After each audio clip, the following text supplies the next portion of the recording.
John McCain's maverick moment. Shortly before Senator John McCain entered the Senate chamber in the wee hours of Friday morning, reporters wanted to know how he'd vote. He instructed them to watch the show. Cryptic calls, lip reading and a thumbs down, behind McCain's dramatic vote. McCain killed his party's narrowly crafted Obamacare repeal bill Friday not because he was opposed to dismantling the Affordable Care Act, but because he fundamentally believed the process, the lack of hearings, the one-party, closed-door negotiations, the fact that in the end all that Republican senators could agree upon was a shell of the plan they'd promised, was flawed. It was a result that may have been hinted at earlier in the week. Less than 2 weeks after surgery to remove a blood clot revealed McCain had brain cancer, the Arizona Republican, still with a visible scar above his eye, traveled 2,000 miles from Phoenix and returned to a hero's welcome Tuesday in the Senate, where he delivered an epic 15-minute speech that rattled the conscience of the body. "We're getting nothing done, my friends," McCain told his colleagues.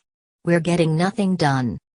It was a fiery and intense lecture on the shortcomings of bypassing regular order and turning your back on compromise.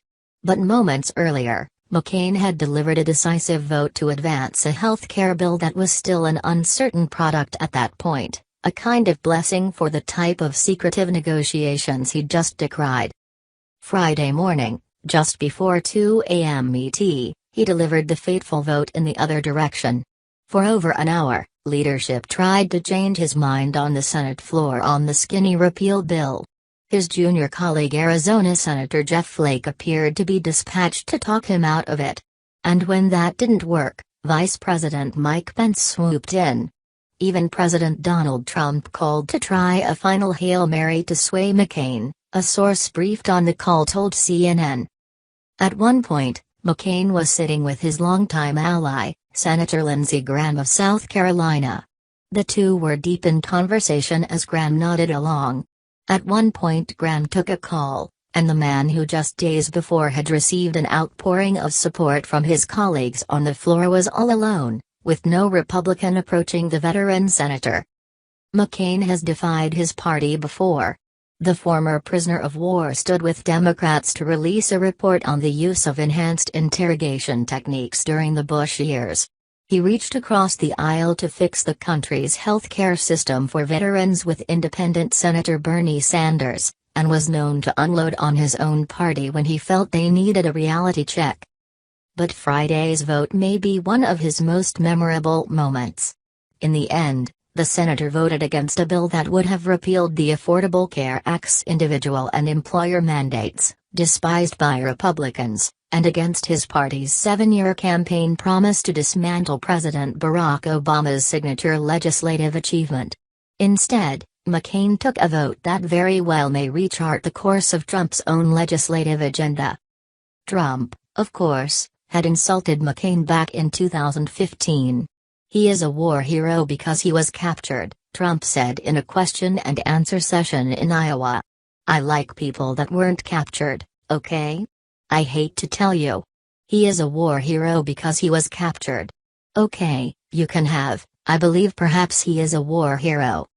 Earlier this week, after McCain's vote advancing the health care bill, Trump was far kinder. "So great that John McCain is coming back to vote. Brave, American hero.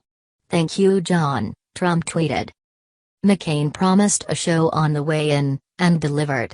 Reporters and observers in the gallery watched his every movement as he spoke to various senators. At one point, he even huddled with Democrats. As he was speaking to Senate Minority Leader Chuck Schumer and Senator Dianne Feinstein, other Democrats came closer and closer, forming a large half-circle around the former Republican presidential nominee, who, make no mistake, has worked to thwart Democratic ambitions over the years as well. "John McCain is a hero and has courage and does the right thing," Schumer said afterwards. Senator Chris Coons, a Democrat from Delaware, had a feeling even earlier in the day that McCain may be on his side this time. "We had a brief conversation that was intriguing, and then several other senators also had other conversations with him. He was sort of leaving little hints, here and there, Coons said.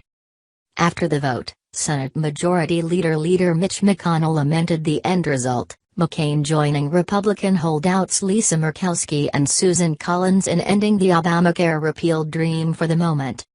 "I regret that we're here," McConnell said. "I'm proud of the vote I cast tonight. It's consistent with what we told the American people we'd try to accomplish in 4 straight elections if they gave us a chance." As McConnell lectured his GOP colleagues for failing to uphold their promises to voters to end Obamacare, McCain sat nearby, hands folded in his lap, with Murkowski by his side, as she had been for most of the night. Later, as he got into his car to leave the Capitol, McCain was asked, "Why did you vote no?" He answered simply, "Because it was the right vote."